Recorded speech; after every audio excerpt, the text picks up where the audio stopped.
Hello बच्चे, आप सभी कैसे हैं। उम्मीद और आशा करती हूँ कि आप लोग अच्छे होंगे। हम लोग पिछले वीडियो में कीर्तिलता का कीर्ति पताका, पृथ्वीराज रासो और इस सब के बारे में हम लोग पढ़े। विजयपाल रासो, परमाल रासो, हमीर रासो, विशल देव रासो, खुमान रासो, ये सब हम लोग पढ़े थे। ठीक है, आज हम लोग दो और बच गए थी रचनाएं, उनके बारे में देखेंगे। ये संदेश रासक। संदेश रासक किसकी रचना है? तो संदेश रासक जो है हमारा अब्दुल रहमान की रचना है। संदेश रासक किसकी रचना है? तो संदेश रासक जो है संदेश रासक किसकी रचना है? संदेश रासक अब्दुल रहमान की रचना है। और इसके संदेश रासक के रचयिता कौन है? अब्दुल रहमान है। छंद संख्या है तो अब्दुल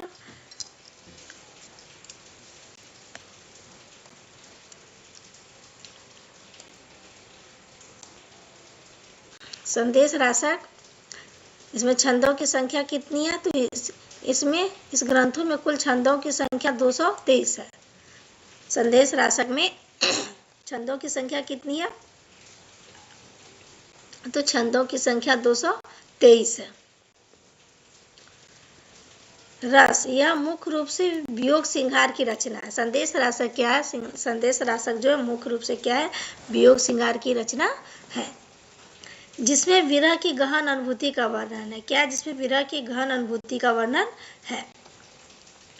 संदेश रासक अब्दुल रहमान की रचना है। इसमें कुल ग्रंथ कितने हैं? इसमें कुल 223। इसमें कुल कितने छंद है? 223 छंद है। और ये संदेश रासक जो है क्या है? वियोग श्रृंगार की रचना। संदेश रासक क्या है? वियोग श्रृंगार की रचना। इसमें विरह की गहन अनुभूति का वर्णन किया गया है। संदेश रासक में क्या है? विरह की गहन अनुभूति का वर्णन है। उपमान, इसे आदिकाल का मेघदूत भी कहा जाता है। संदेश रासक को क्या कहा जाता है? संदेश रासक को आदिकाल का क्या कहा जाता है? संदेश रासक को आदिकाल का मेघदूत कहा जाता है। क्योंकि कालिदास के मेघदूत की भांति इसमें भी विरहनी द्वारा संदेश भेजने का वर्णन है। कालिदास का जो मेघदूत है, मेघदूत की भांति ही इसमें विरहनी द्वारा संदेश भेजने का वर्णन है।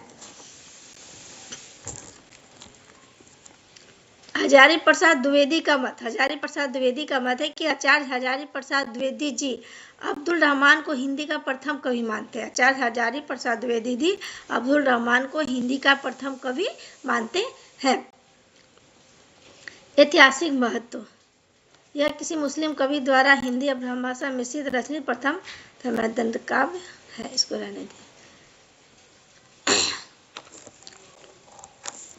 संदेश रासक क्या है? अब्दुल रहमान की रचना है। इसमें कुल छंद कितने? इसमें 223 छंद है। मुख्य रूप से ये क्या? संदेश रासक क्या है? वियोग श्रृंगार है। इसमें विरह की गहन अनुभूति, संदेश रासक में क्या है? विरह की गहन अनुभूति का वर्णन है। ये संदेश रासक जो आदिकाल का मेघदूत कहा जाता है। संदेश रासक क्या है? संदेश रासक जो हमारा आदिकाल का क्या कहा जाता है? इसे आदिकाल का मेघदूत कहा जाता है। क्यों कहा जाता है आदिकाल का मेघदूत? क्योंकि कालिदास की जो मेघदूत कीर्ति है, कालिदास की जो एक रचना है मेघदूत की भांति ही संदेश रासक में क्या है? विरहनी द्वारा संदेश भेजा गया है। जिस बार कालिदास का मेघदूत रचना उसमें विरहनी द्वारा संदेश भेजा गया, उसी तरह संदेश रासक में भी विरहनी द्वारा संदेश भेजा गया है। और अब्दुल रहमान को हजारी प्रसाद द्विवेदी हिंदी का क्या मानते हैं? प्रथम कवि मानते हैं। अब्दुल रहमान को हजारी प्रसाद द्विवेदी जी क्या है? हिंदी का प्रथम कवि मानते हैं। पामचरु क्या है? पामचरु स्वयंभू की रचना है। पामचरु क्या है? स्वयंभू की रचना है।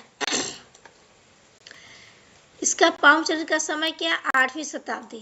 पामचरु का समय क्या है? 8वीं शताब्दी। 783 ईस्वी के आसपास माना जाता है। पामचरु का समय 8वीं शताब्दी है और 783 ईस्वी के आसपास माना जाता है। अपभ्रंश के प्रथम कवि स्वयंभू क्या है? अपभ्रंश के प्रथम कवि। और किसने माना? डॉक्टर राम कुमार वर्मा ने स्वयंभू को अपभ्रंश का प्रथम कवि और हिंदी का भी प्रथम कवि माना है।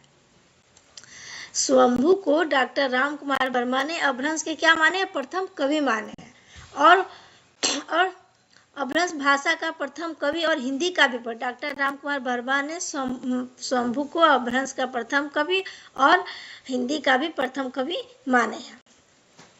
पाउमचरित राम कथा पर आधारित एक विशाल महाकाव्य। पाउमचरित क्या है? राम कथा पर आधारित क्या है? एक विशाल महाकाव्य। पाउमचरित क्या है? यह राम कथा पर आधारित एक विशाल महाकाव्य है।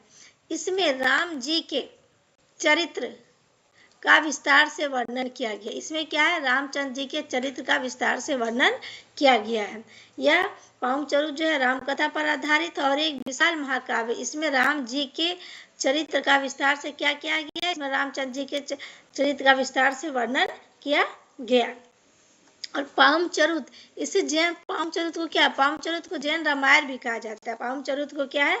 जैन रामायण भी जैन रामायण के नाम से भी जाना जाता है, क्योंकि इसमें राम कथा को जैन धर्म के सिद्धांत के अनुसार क्या किया गया है? प्रस्तुत किया गया है।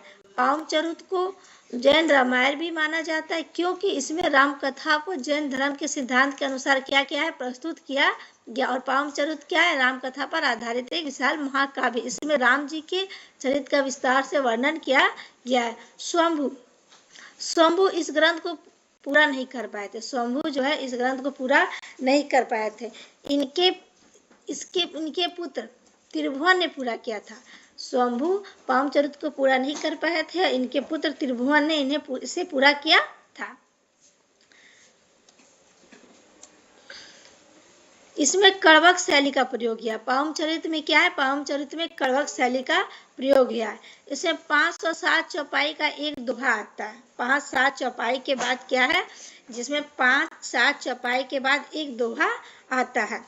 यह शैली आगे चलकर तुलसीदास जी के रामचरितमानस का क्या है? आधार बने। यह शैली आगे चलकर तुलसीदास जी के रामचरितमानस का आधार बने।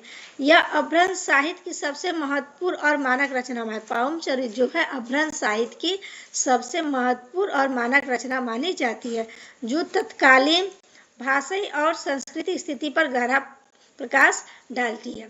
ठीक है, तो पाउमचरित क्या है? पाउमचरित जो है स्वयंभू की रचना है।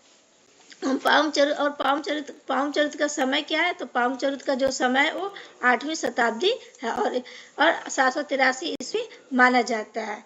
राम कुमार वर्मा क्या? राम कुमार वर्मा स्वयंभू को क्या मानते हैं? अपभ्रंश का प्रथम कवि तथा हिंदी का भी प्रथम कवि मानते हैं। राम कुमार वर्मा ने स्वयंभू को अपभ्रंश का भी प्रथम कवि माना है और हिंदी का भी प्रथम कवि माना। तो हम लोग देखा कि पाउमचरित जो स्वयंभू की रचना है, इसकी 8वीं शताब्दी इसका समय 783 ईस्वी के आसपास है। राम कुमार वर्मा ने स्वयंभू को अपभ्रंश का प्रथम कवि माना और हिंदी का भी प्रथम कवि माना। और पाउमचरित जो है राम कथा पर आधारित। पाउमचरित क्या है? राम कथा पर आधारित और एक विशाल महाकाव्य है। पाउमचरित राम कथा पर आधारित एक विशाल महाकाव्य। इसमें राम जी के चरित्र का क्या है? राम जी के चरित्र का विस्तार से वर्णन किया है। पाउमचरित को जैन रामायण भी माना जाता है। पाउमचरित को जैन रामायण भी माना जाता है, क्योंकि राम कथा को जैन धर्म के सिद्धांत के अनुसार पाउमचरित को जैन रामायण में माना जाता है, क्योंकि राम कथा को जैन धर्म के सिद्धांत के अनुसार प्रस्तुत किया गया है। स्वयंभू इस ग्रंथ को पूरा नहीं कर पाए थे। स्वयंभू जो है पाउमचरित को क्या किए थे? पूरा नहीं कर पाए थे, तो उनके पुत्र त्रिभुवन ने पूरा किया था। और पाउमचरित क्या है? पाउमचरित जो कड़वक शैली में लिखा गया। पाउमचरित क्या है? कड़वक शैली। पाउमचरित में कड़वक शैली का प्रयोग किया गया है, जिसे 5-7 चौपाई के बाद एक दोहा आ जाता है। जिसमें क्या है? 5-7 चौपाई के बाद एक दोहा आ जाता है। और ये शैली कड़वक शैली जो है आगे चलकर तुलसीदास जी के रामचरितमानस का क्या बनी? आधार बनी। कड़वक शैली जो है आगे चलकर तुलसीदास जी के रामचरितमानस का क्या बनी? आधार बनी। यह अपभ्रंश की क्या है? यह अपभ्रंश के सबसे महत्वपूर्ण और मानक पाउमचरित जो है ये अपभ्रंश की सबसे महत्वपूर्ण और मानक रचना मानी जाती है, जो तत्कालीन भाषा और सांस्कृतिक स्थिति पर गहरा प्रभाव डालते हैं। इस प्रकार हम लोगों ने देखा कि पीछे देखा कि संदेश रासक किसकी रचना? अब्दुल रहमान की रचना। इसमें 223 छंद है और ये एक वियोग सिंगार है। वियोग सिंगार है क्योंकि और संदेश रासक को आदिकाल का मेघदूत भी कहा जाता है। क्यों? कि कालिदास की जो रचना मेघदूत थी उसमें बिरहणी द्वारा संदेश भेजा गया था और संदेश रासक में भी बिरहणी द्वारा संदेश भेजा गया। आचार्य हजारी